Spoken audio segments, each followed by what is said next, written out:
প্রতিটি অ্যাগ্রো ফার্মে আপনাদের স্বাগতম।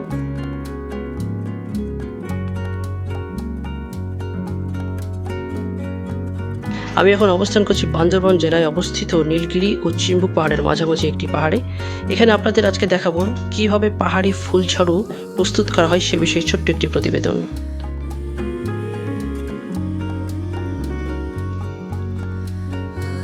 রাস্তার দুধারে যে গাছগুলো দেখতে পাচ্ছেন এগুলো পাহাড়ি ফুল ঝাড়ু বা ফুরং গাছ।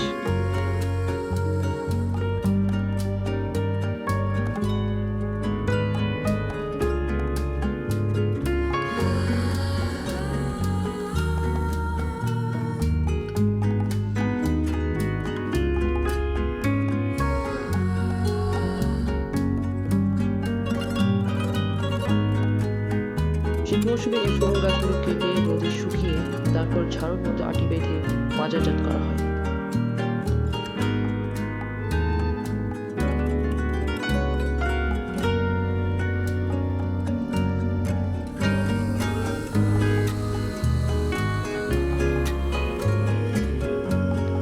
কথা বলবো এই ফুল ঝাড়ুর সাথে সংশ্লিষ্ট এক ব্যক্তির সাথে।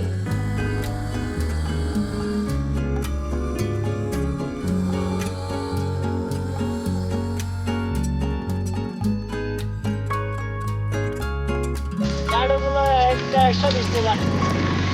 মানে এটা কোথায় হয়, এগুলোর নাম কি? 120 এখানে ঝাড়ু করে। এই ফুলের নাম কি, ঝাড়ু ফুলের? ঝাড়ু ফুল ওরে মনে করে আসলে চতনাতে ফুরুন হ্যাং হয়। ফুরন ফুরুই। কোন জায়গায় হয়, হ্যাঁ? কোথায় হয় এটা? ইয়ান। ইয়ান হলে মনে হয় শুভমাই। এটা কোন জায়গায় হয়? পাহাড়ে হয়? পাহাড়ি পাহাড়ি। পাহাড়ে হয়। হ্যাঁ, বান্দরবান এলাকা পাহাড়ি। পাহাড়ে হয়। জি। এগুলো কি করেন? এগুলো এবার তো কিনে এনে বিক্রি করছে। তাই? জি। কত করে? 120 টাকা করে বিক্রি করছে। 120 টাকা একটা আটি। জি জি। কিনছে আছে মনে করে 100 টাকা। 100 টাকা। এক পিস 1 টাকা করে কিনছে। এক পিস 1 টাকা করে। জি। এগুলোর নাম ফুরং না? হ্যাঁ, এখানে তো ফুরুন। ফুরং। জি। সুন্দর।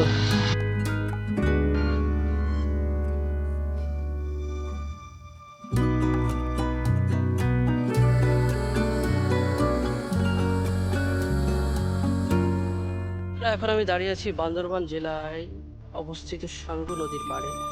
আপনারা দেখতে পাচ্ছেন এখানে নৌকাতে কলা এবং এই সাইডে কিছু ঝাড়ু রাখা আছে।